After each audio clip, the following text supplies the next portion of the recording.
In this video, I will explain what premium bonds are, why I hold them, and finally, my total winnings so far with the maximum of £50,000. I'm not giving financial advice, I'm just here to entertain, so please do your own research.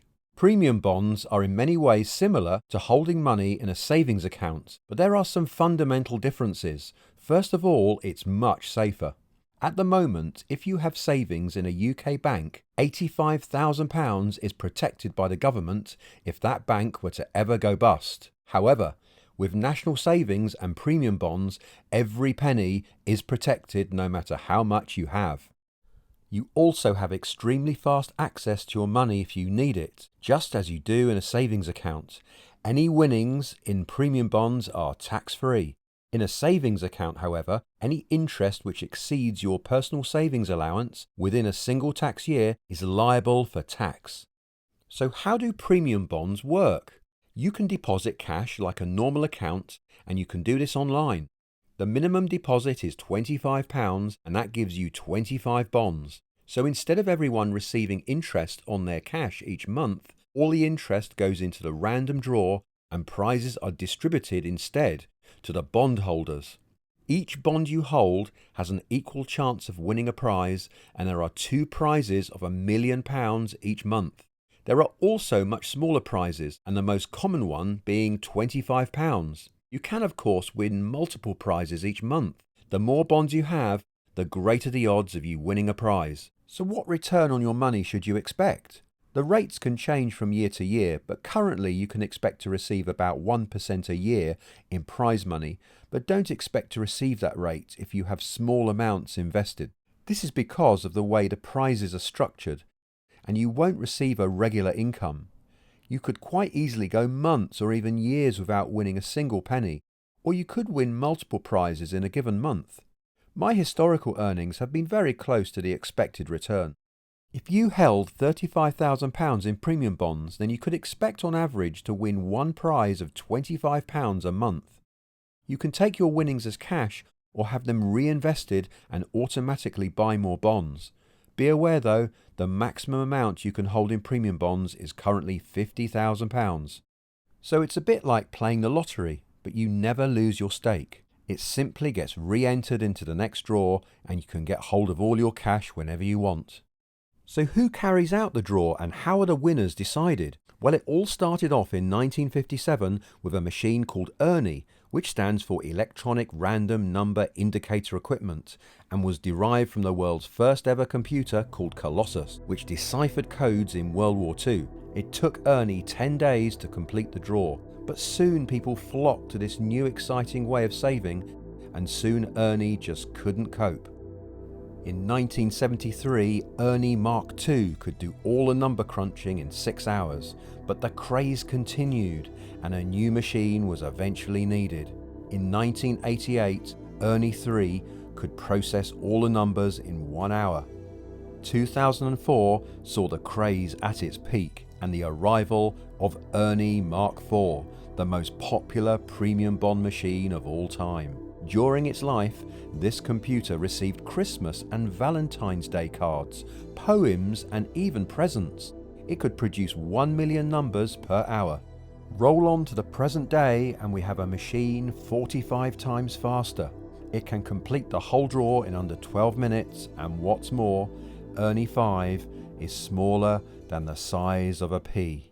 So as a dividend investor trying to beat inflation, why do I hold premium bonds? Do I really hope to win the million? And how long will it take me on average to win $1 million?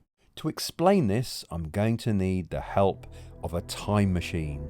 I'm going to go back to an age when we all lived in caves, 5,000 years ago. I would then need to find a computer and deposit my £50,000 and play every month to the present day to expect a £1 million prize. But what if I only had a single premium bond? How long would it take then to win $1 million on average?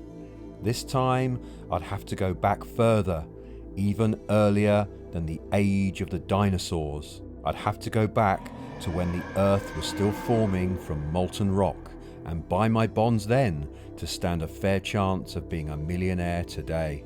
So here is the reason I hold them. My main investments are in dividend yielding shares, as you will see in my other videos.